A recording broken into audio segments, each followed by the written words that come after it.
It was a typical Thursday evening in the small suburban town of Cedar Ridge, and Officer Marcus Grant was doing his usual patrol shift. The streets were quiet, with only a few cars passing by on their way home after work.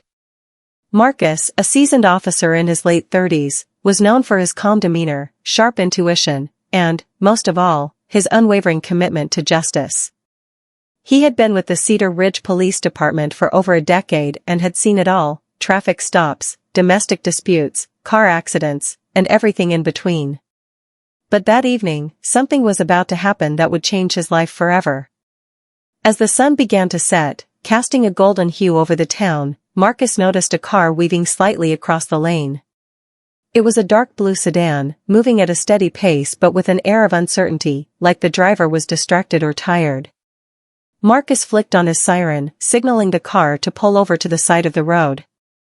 The car slowed and came to a stop, and Marcus did what he had done countless times before. He got out of his squad car and approached the vehicle cautiously, his hand resting on his holster.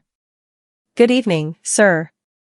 I'm Officer Grant with the Cedar Ridge Police Department. Can I see your license and registration?" Marcus asked as he leaned down to peer inside the car. The driver, a middle-aged white man with unkempt hair and a weary expression, looked up at Marcus with a nervous glance. Sure, officer. Just give me a sec," he muttered, fumbling through the glove compartment. Marcus noticed something odd. The man's hands were shaking.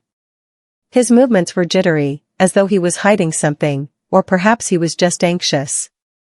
But it wasn't the driver that caught Marcus's attention. It was the back seat.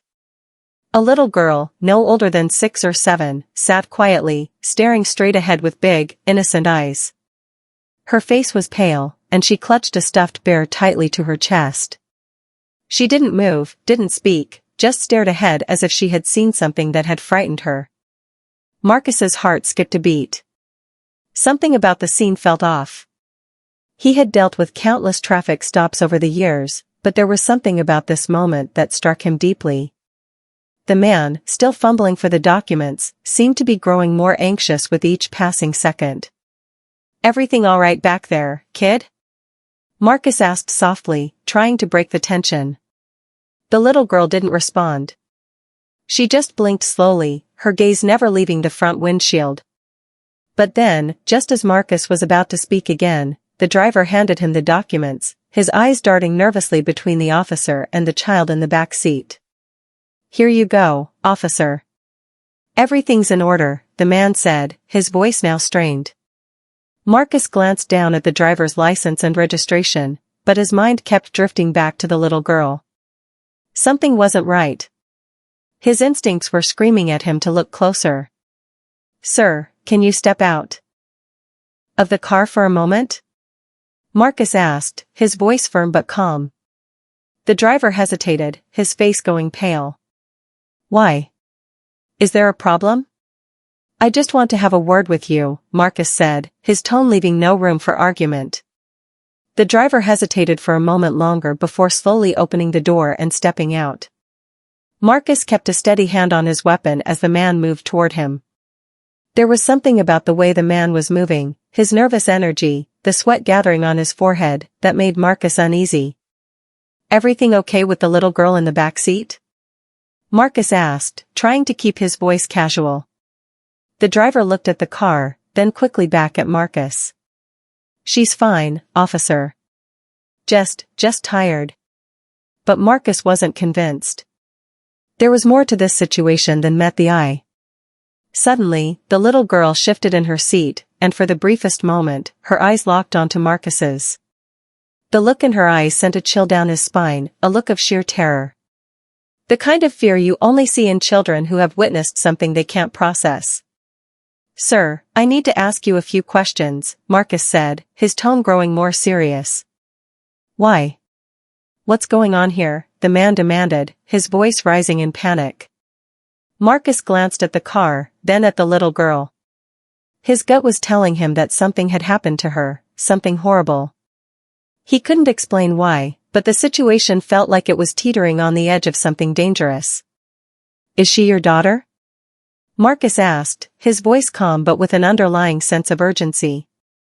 The man hesitated, his eyes darting nervously. Yes, she's my daughter, he said quickly. But his answer felt hollow, like it wasn't the truth. Just then, the little girl spoke, her voice trembling. Please help me, she whispered, barely audible. Marcus's blood ran cold. The words were simple, but they sent a shockwave through him. He quickly turned to the driver. Get on the ground, now. The driver recoiled, his face contorted in confusion and fear. What? What are you? Now. Marcus barked, his hand on his taser as a backup, his heart pounding in his chest. He wasn't about to take any chances. With a heavy sigh, the man collapsed onto the ground, his hands raised above his head in surrender. Marcus approached cautiously, keeping his eyes on the man and the little girl in the back seat. He quickly opened the door to the back seat, and what he saw made his stomach churn. The girl wasn't just frightened, she had bruises on her arms, and there was a cut on her cheek. It was clear that something had happened to her, something that went beyond a simple traffic stop. Marcus's mind raced as he pulled out his radio. Dispatch, I need immediate backup. I have an injured child, possible abuse.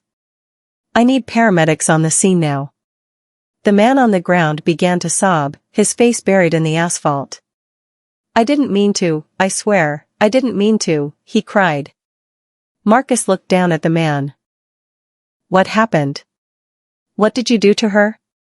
The man continued to sob, his words coming out in a jumbled mess. She saw something. She saw what I did to her mother. She wasn't supposed to know. I didn't mean for it to happen like this. Marcus's heart sank. The little girl had witnessed something far darker than he could have imagined. As he waited for backup, he stayed by her side, offering comfort as best as he could.